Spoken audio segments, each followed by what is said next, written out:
to class. This is a brief overview of Conceptual Design AS91046.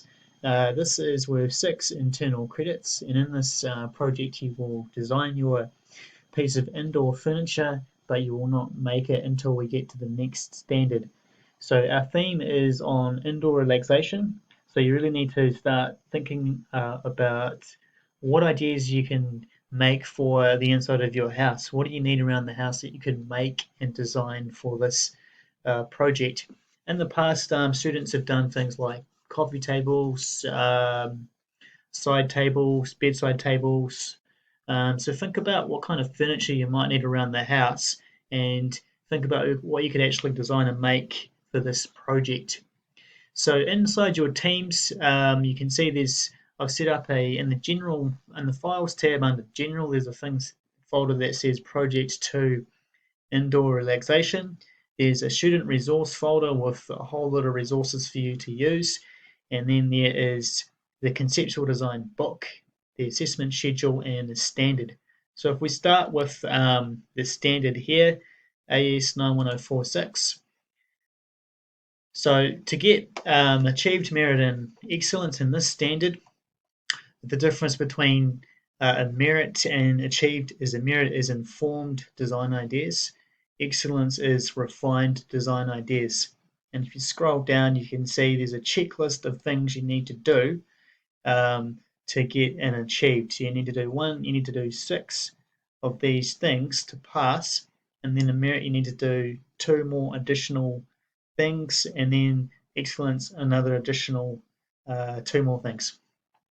So if we look at that in more detail under the assessment schedule, this is how you're going to be marked on the standard.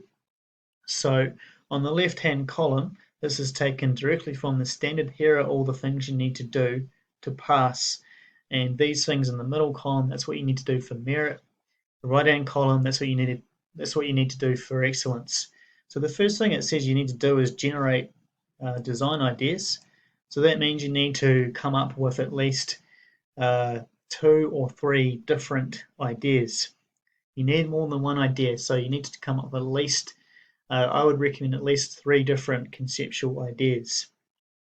The rest of these criteria we'll go through in more detail in subsequent videos. Right, the other thing you need to look at is the conceptual design booklet. This is what you're going to use to create your evidence for the standard. So this is how it looks. It's 7 pages.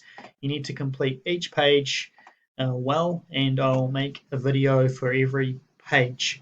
So this book is based on the standard and following a design process.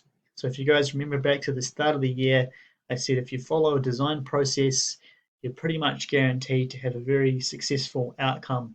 So that means you're going to start with a brief, then you're going to do some research, you're going to create some concepts, develop your best idea, and then eventually get to the final design. And once you're at that stage, you're ready to start making your design. So these are the 3 most important documents you need for the standard. And then in the student resource folder, there's a whole lot of information for you to help you. This one here, student resource instructions, it's a set of explicit instructions, step-by-step instructions of how to do conceptual design. It also supports these videos I'm making. You have a design process.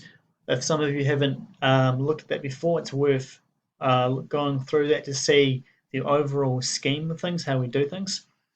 Here are this is some work from previous years, from the last 4 or 5 years, what students have done. Marshall and Daniel's work, we're going to be looking at Marshall's work in more detail in subsequent videos. That got excellence, and that's been moderated by NZQA. That's a good example for us to look at to see what excellence requires. Style examples is really around the look.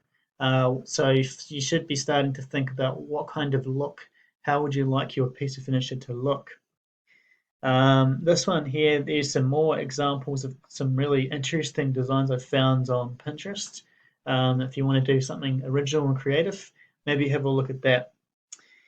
And then indoor relaxation, that's just a PowerPoint of the brief, and this is a Word document of the brief. Make sure you do read the brief. It does say there are size limitations to your conceptual design, and it just gets you started on this process. So in our next video, we will be looking at how to write the brief and write your specifications.